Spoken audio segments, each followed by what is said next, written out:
Merhaba, hoş geldiniz. Kanalıma ve mutfağıma sefalar getirdiniz. Bugün çok güzel bir kışlık hazırlığı tarifim var yine. Bunun için 3 kilo domatesimi şöyle kafalarını sadece kesip dörde bölüp robotun içerisine atıyorum. Şimdi kışlık tarif derken bu hemen çok çabuk hızlı olan, uzun süre dayanan, aynı zamanda da meze gibi yiyebileceğiniz çok lezzetli bir biber turşusu tarifi. Domates soslu. Doğrusunu yapmayı göstermek istedim. Bazı arkadaşlar yanlış yapabiliyorlar. Şimdi bunların birkaç püf noktası var. Onları size anlatacağım.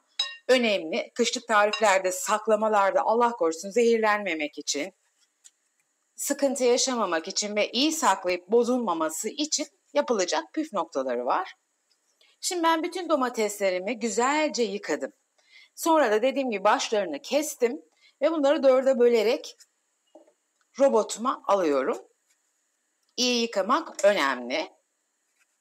Bu domateslerimi çekeyim, tekrar görüşelim. 2 postasını çektim, son postasını şimdi çekiyorum. Eğer ki rendeleyecekseniz robotunuz yoksa o zaman kabuğunu kullanmayacaksınız. Ama robotunuz varsa kabuğunu hiç ziyan etmeye gerek yok. Onun da şifasından ve lezzetinden yararlanalım. Zaten robottan geçiyor. Hiçbir şekilde kendini belli etmiyor. Ben her zaman böyle yaparım arkadaşlar. Bunu tekrar size söylemek istedim. Şimdi son domateslerimi de çekiyorum. Diğer çektiklerimi tencereme aldım. Ocağımda kaynatmaya geçtim bile. Şimdi son postama bir de benim böyle 6-7 tane kırmızı acı biberim var. Bunları da başlarını alıp 2'ye 3'e bölüyorum.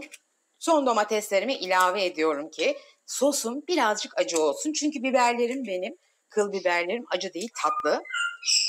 Ve bu kırmızı biberlerin, Arnavut biberlerin acısı çok daha lezzetli bir acı. O yüzden ben bu sosumu bu şekilde hem lezzetlendirip hem de biraz acılaştırıyorum. Şimdi birlikte çekeceğim bunları.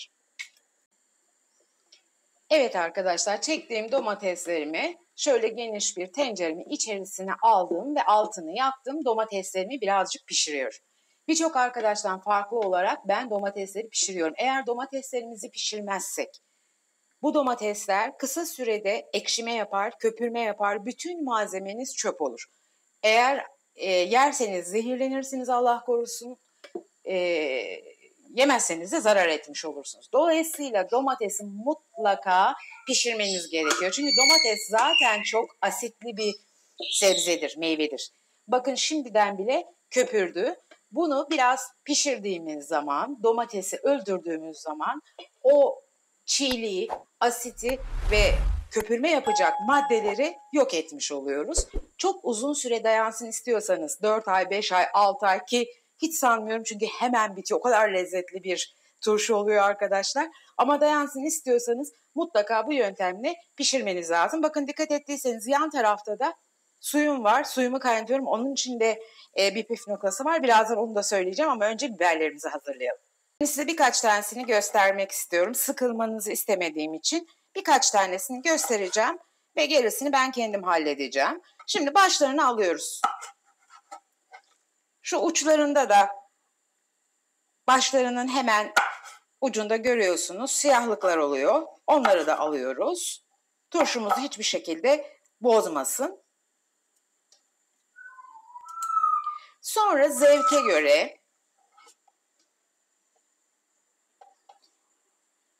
çim biber iriliğinde 3'e 4'e bölüyorum kıl biberlerimi. Arzu edenler bunu çim biberle de yapabilir. Ben bütün biberlerimi ayıklayıp geliyorum. Son olarak da ben 3 baş sarımsağımı güzelce ayıkladım ve minik minik doğradım. Nasıl doğradığımı göstermek için size tekrar şöyle son bir ikisini ayırdım. Sarımsak çok önemli bir detay. Turşumuzun bozulmamasını, korumasını sağlıyor ve lezzet katıyor. Fakat sarımsak oranı çok önemli. Çünkü fazla da koyarsanız bu sefer turşunuzun çok çabuk erimesini sağlar. Her şeyin oranı çok önemli. Şimdi sarımsaklarımızı da doğradık. 3 baş sarımsağımı. Ocağımızın başına geçebiliriz artık. Şimdi domatesim yaklaşık bir 10 dakikadır kaynıyor. Çok fazla pişirmemize gerek yok. O çiğliğini atıp köpüğünü yok etmek önemli olan. Şimdi domatesimin içerisine 2 yemek kaşığı kaya tuzu, Çankırı tuzu ya da Himalaya, deniz tuzu hiç fark etmez ama kaya tuzu olması önemli olan. Yarım çay bardağı elma sirkesi, üzüm de koyabilirsiniz. 2 yemek kaşığı şeker. Şeker de hem asidi yok ediyor hem de mayalanmayı sağlıyor. Turşumuzun daha güzel, daha çabuk mayalanmasını sağlıyor. Hepsini şöyle bir karıştırıyoruz. Şimdi bu ayıklamış olduğumuz 3 baş sarımsağımızı da içine atıyoruz. Mis gibi güzel sosumuz hazır olmuş oluyor. Bütün lezzeti bu sos verecek. Şimdi yan tarafta da suyum kaynıyor görüyorsunuz. Domatesin pişmesi gerekliliğini izah ettim size. Köpürmemesi, çabuk bozulmaması, uzun süre muhafaza edebilmemiz için. Biberin de aynı şekilde bu kaynayan suya şöyle atılıp hemen 3-4 dakika kadar kaynayan suda yumuşamasını sağlamamız ve sonra da şoklamamız bu turşuyu hiç beklemeden hemen yememizi sağlıyor. Şimdi turşumuzu yaptıktan sonra biraz soğumasını sağladıktan sonra akşama yiyebiliriz bu turşuyu. O kadar hazır turşu olacak. Bunun için biberimiz bu kaynar suda 2-3 dakika kadar hemen kalacak. Evet, biberimiz bir 2-3 dakika kadar kaynar suyun içerisinde kaldı. Çok fazla haşlamıyoruz. Sadece şoklayacağız arkadaşlar. Şöyle gösterebilir miyim bilmiyorum. Burada kasemin içerisinde soğuk suyum var. Şoklamak önemli çünkü. Buradan çıkarıp hemen sosa atmıyoruz.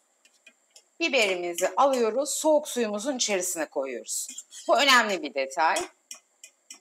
Bu detayların hepsi turşularımızın çabuk bozulmaması, çok lezzetli olması, dayanıklı olması ve sağlıklı olması için gerekli olan detaylar. Püf noktalarına dikkat ederseniz gerçekten size çok başarılı turşular yapabilirsiniz.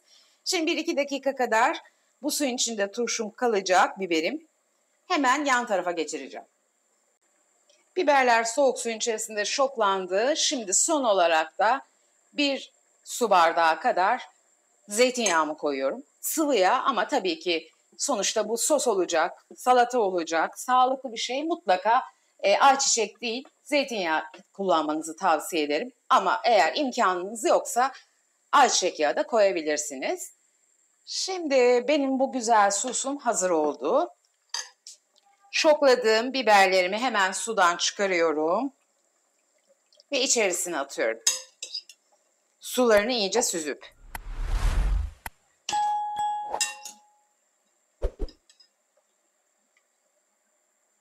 Turşum hazır olup soğuduğu zaman hemen yiyebiliriz. O kadar çabuk bir turşu, çok da lezzetli. Dediğim bu size, kışa katiyen kalmıyor aslında. Hemen bitiyor. Evet, biberlerimizi de içine atıp birkaç dakika daha beraber şöyle bir kaynatıyoruz, altını kapatıyoruz sonra. Evet, turşum oldu. Hemen sıcak sıcak kavanozluyoruz. Kaynar suda beklettiğimiz güzelce hijyenini sağladığımız kavanozlara koyuyoruz. Kapaklarda kullanılmamış ve yine kaynar suda bekleyen kapaklar. Gördüğünüz gibi turşularım şipşak hazır oldu. İnanın muhteşem bir lezzeti var. Bu turşuların sosunu ben yeri geliyor çorbalara koyuyorum, yemeklere koyuyorum, makarnaya koyuyorum. Bu domates sos muhteşem oluyor.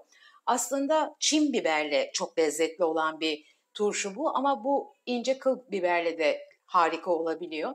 Umarım tarifimi dener ve siz de evinizde bu güzel turşuyu henüz yaz bitmemişken, henüz Sakarya domatesleri, bu armut domates denen, şişe domates denen domatesler varken denersiniz. Çünkü inanılmaz şifalı, inanılmaz lezzetli.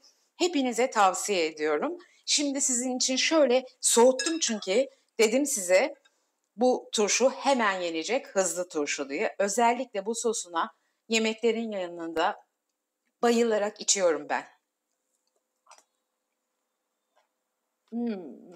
Lütfen yapın arkadaşlar ve kararı siz verin çünkü ben bayıldım. Kendim yaptım diye değil ama bütün yemeklerin yanında muhteşem bir salata, meze olabilecek bir turşu. Sadece bunu ana yemek olarak bile yiyebilirsiniz. Umarım tarifimi beğenmişsinizdir. Videomu beğenmeyi, kanalıma abone olmayı ve bildirim zilini açmayı lütfen unutmayın.